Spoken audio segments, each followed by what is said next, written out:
In October of 2024, DC actually released the first issue of Absolute Wonder Woman, and this is a brand new take on Wonder Woman that we've never seen before. And what makes this so interesting is that the Absolute Universe is a world crafted none other by Darkseid himself. And I've been following this series closely, and I wanted to delve into some of the key differences between Thompson's approach to Wonder Woman and the classic mythology we're familiar with. But I wanted to make a quick note before getting started.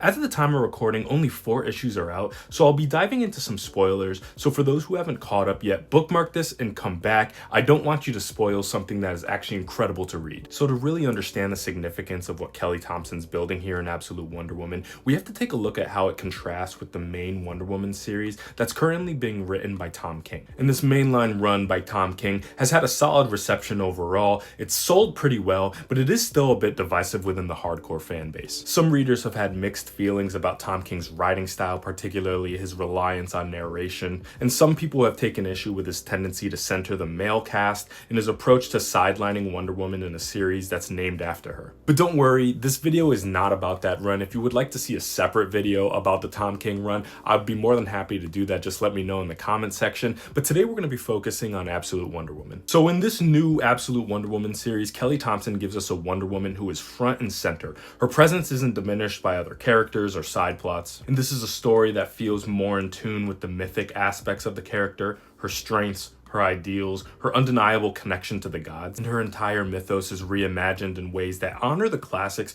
while feeling fresh and exciting. All of this while being unapologetically feminist in its execution. Admittedly, Kelly Thompson is not the first to try to reimagine the Wonder Woman mythos. You had Grant Morrison and the Earth One initiative that kind of rebooted everything. George Perez kind of reset everything after Crisis on Infinite Earth. You have Daniel Warren Johnson, who did Wonder Woman Dead Earth in his own kind of black label series. And then you have Brian Azzarello that rebooted things in the New 52 era. But what Kelly Thompson decides to do in her run is in stark contrast from the main continuity. While King's Wonder Woman can sometimes feel like it's about everybody but Diana, Thompson's approach is very much about Diana. She's the heart of the story, and everything revolves around her journey and her connection to the universe around her, including the new dynamics introduced by the Absolute Universe. In this universe, Diana is actually not raised by Hippolyta, who is her mother and queen of the Amazons in the main continuity. In this universe, she's actually raised by Circe, who's an ancient sorceress that served as an antagonist in the main continuity. And Diana is actually nurtured by the dark magic and hellish environment that she grew up in, shaping her into a version of Wonder Woman that we've actually never seen before. So in this universe, Circe is actually no longer Diana's adversary, but actually a maternal figure that replaces Hippolyta in the role of mother,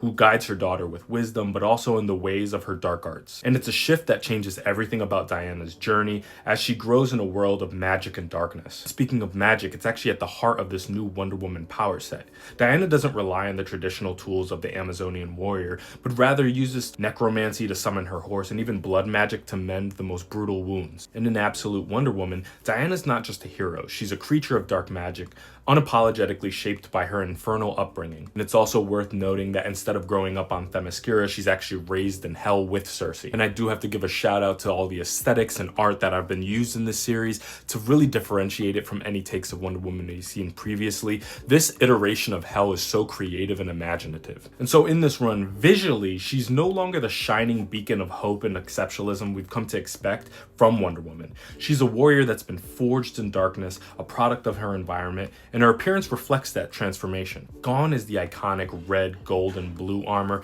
In place, we get rune-like tattoos, dark armor that's actually reminiscent of a blend of her New 52 look. Kelly Thompson and the artist Hayden Sherman create a new aesthetic that's just as much of a part of her identity as the iconic lasso. And the gods and goddesses that once gave Diana her strength have shifted too. While she traditionally worships the patron goddesses of the Amazons, Hera, Athena, Aphrodite, etc., in Absolute Wonder Woman, Diana's relationship with Hecate is actually a lot closer. Now, for reference, the goddess Hecate is actually the goddess of magic, death, and the moon, and this is the most prominent highlighted relationship with the gods that she has so far, which is honestly an ideal match for a warrior who channels the dark arts like Diana does in this run. And what makes this series so genius is that all these changes might seem antithetical to retaining Diana's traditional essence, but honestly it's the opposite. The true genius lies in the fact that despite everything being so different, Diana is still Diana. Her core essence remains intact. Because honestly, it's easy to lose sight of a character's fundamentals when trying to differentiate and innovate, especially when you get into the realm of all alternate universes and Elseworld stories. We've seen countless takes of familiar characters that stray too far from the original soul,